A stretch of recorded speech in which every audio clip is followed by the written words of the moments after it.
18वीं पुतली तारामती की कहानी। सिंहासन बत्तीसी। भाग 19। 18वीं पुतली तारामती की कथा इस प्रकार है। राजा विक्रमादित्य की गुणशीलता का कोई जवाब नहीं था। वे विद्वानों तथा कलाकारों को बहुत सम्मान देते थे। उनके दरबार में एक से बढ़कर एक विद्वान तथा कलाकार मौजूद थे। फिर भी अन्य राज्यों से भी योग्य व्यक्ति आकर उनसे अपनी योग्यता के अनुरूप आदर और पारितोषिक प्राप्त करते थे। एक दिन विक्रम के दरबार में दक्षिण भारत के किसी राज्य से एक विद्वान आया। उसने राजा को बताया कि विश्वासघात विश्व का सबसे नीच कर्म है। उसने राजा को अपना विचार स्पष्ट करने के लिए एक कथा सुनाई। उसने कहा, सत्यव्रत में बहुत समय पहले एक राजा था। उसका भरा पूरा परिवार था। फिर भी 70 वर्ष की आयु में उसने एक रूपवती कन्या से विवाह किया। वह नई रानी के रूप पर इतना मोहित हो गया कि उससे एक पल भी अलग होने का उसका मन नहीं करता था। वह चाहता था कि हर वक्त उसका चेहरा उसके सामने रहे। वह नई रानी को दरबार में भी अपने बगल में बिठाने लगा। उसके सामने कोई भी कुछ बोलने का साहस नहीं करता, मगर उसके पीठ पीछे सब उसका उपहास करते। राजा के महामंत्री को यह बात बुरी लगी। उसने एकांत में राजा से कहा कि सब इसकी आलोचना करते हैं। अगर वह हर पल नई रानी का चेहरा देखता रहना चाहता है तो उसकी अच्छी सी तस्वीर बनवाकर राज सिंहासन के सामने रखवा दे। चूंकि इस राज्य में राजा के अकेले बैठने की परंपरा रही है, इसलिए उसका रानी को दरबार में अपने साथ लाना अशोभनीय है। महामंत्री राजा का युवा काल से ही मित्र जैसा था और राजा उसकी हर बात को गंभीरतापूर्वक लेता था। उसने महामंत्री से किसी अच्छे चित्रकार को छोटी रानी के चित्र को बनाने का काम सौंपने को कही। महामंत्री ने एक बड़े ही योग्य चित्रकार को बुलाया। चित्रकार ने रानी का चित्र बनाना शुरू कर दिया। जब चित्र बनकर राज दरबार आया तो हर कोई चित्रकार का प्रशंसक हो गया। बारीक से बारीक चीज को भी चित्रकार ने उस चित्र में उतार दिया था। चित्र ऐसा जीवंत था मानो छोटी रानी किसी भी क्षण बोल पड़ेगी। राजा को भी चित्र बहुत पसंद आया। तभी उसकी नजर चित्रकार द्वारा बनाई गई रानी की जंघा पर गई, जिस पर चित्रकार ने बड़ी सफाई से एक तिल दिखा दिया था। राजा को शंका हुई कि रानी के गुप्तन भी चित्रकार ने देखे हैं, और क्रोधित होकर उसने चित्रकार से सच्चाई बताने को कहा। चित्रकार ने पूरी शालीनता से उसे विश्वास दिलाने की कोशिश की कि प्रकृति ने उसे सूक्ष्म दृष्टि दी है, जिससे उसे छिपी हुई बात भी पता चल जाती है। तिल उसी का एक प्रमाण है और उसने तिल को खूबसूरती बढ़ाने के लिए दिखाने की कोशिश की है। राजा को उसकी बात का जरा भी विश्वास नहीं हुआ। उसने जल्लादों को बुलाकर तत्काल घने जंगल में जाकर उसकी गर्दन उड़ा देने का हुक्म दिया तथा कहा कि उसकी आंखें निकालकर दरबार में उसके सामने पेश करें।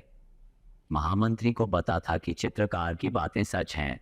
उसने रास्ते में उन जल्लादों को धन का लोभ देकर चित्रकार को मुक्त करवा लिया तथा उन्हें किसी हिरण को मारकर उसकी आंखें निकाल लेने को कहा, ताकि राजा के विश्वास हो जाए कि कलाकार को खत्म कर दिया गया है। चित्रकार को लेकर महामंत्री अपने भवन ले आया तथा चित्रकार वेश बदलकर उसी के साथ रहने लगा। कुछ दिनों बाद राजा का पुत्र शिकार खेलने गया तो एक शेर उसके पीछे पड़ गया। राजकुमार जान बचाने के लिए एक पेड़ पर चढ़ गया। तभी उसकी नजर पेड़ पर पहले से मौजूद एक भालू पर पड़ी। भालू से जब वह भयभीत हुआ तो भालू ने उससे निश्चिंत रहने को कहा।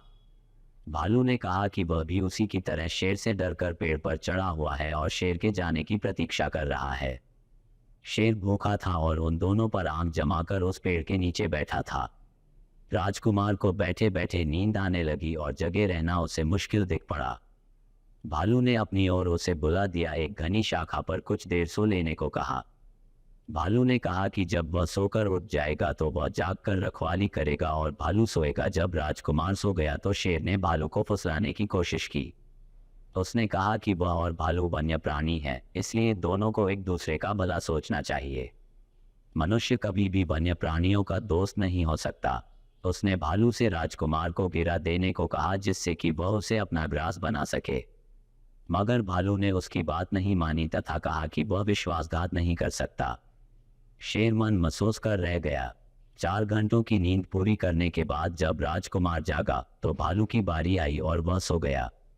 शेर ने अब राजकुमार को फुसलाने की कोशिश की। उसने कहा कि क्यों वह भालू के लिए दुख भोग रहा है। वह अगर भालू को गिरा देता हो तो शेर की भूख मिट जाएगी और वह आराम से राजमहल लौट जाएगा। राजकुमार उसकी बातों में आ गया। उसने धक्का देकर भालू को गिराने की कोशिश की, मगर भालू न जाने कैसे जाग गया और राजकुमार को विश्वासघाती कहकर खूब धिक्कारा। राजकुमार की अंतरात्मा ने उसे इतना कोसा कि वह गूंगा हो गया। जब शेर भूख के मारे जंगल में अन्य शिकार की खोज में निकल गया तो वह राजमहल पहुंचा। किसी को भी उसके गूंगा होने की बात समझ में नहीं आई। कई बड़े वैद्य आए, मगर राजकुमार का रोग किसी की समझ में नहीं आया। आखिरकार महामंत्री के घर छिपा हुआ वह कलाकार वैद्य का रूप धरकर राजकुमार के पास आया। उसने गूंगे राजकुमार के चेहरे का भाव पढ़कर सब कुछ जान लिया। उसने राजकुमार को संकेत की भाषा में पूछ कि क्या आत्मग्लानि से पीड़ित होकर वह अपनी वाणी खो चुका है, तो राजकुमार फूट फूट कर रो पड़ा। रोने से उस पर मनोवैज्ञानिक असर पड़ा और उसकी खोई वाणी लौट आई।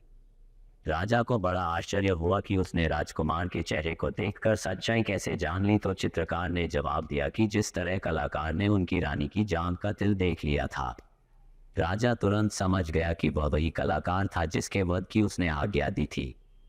वह चित्रकार से अपनी भूल की माफी मांगने लगा तथा ढेर सारे इनाम देकर उसे सम्मानित किया। उस दक्षिण के विद्वान की कथा से विक्रमादित्य बहुत प्रसन्न हुए तथा उसके पांडित्य का सम्मान करते हुए उन्होंने उसे 1,00,000 स्वर्ण मुद्राएं दी। ऐसी ही और भी मज़ेदार कहानियों के लिए हमारे चैनल को सब्सक्राइब करें। आपको ये वीडियो पसंद आया हो तो लाइक कीजिए और शेयर कीजिए।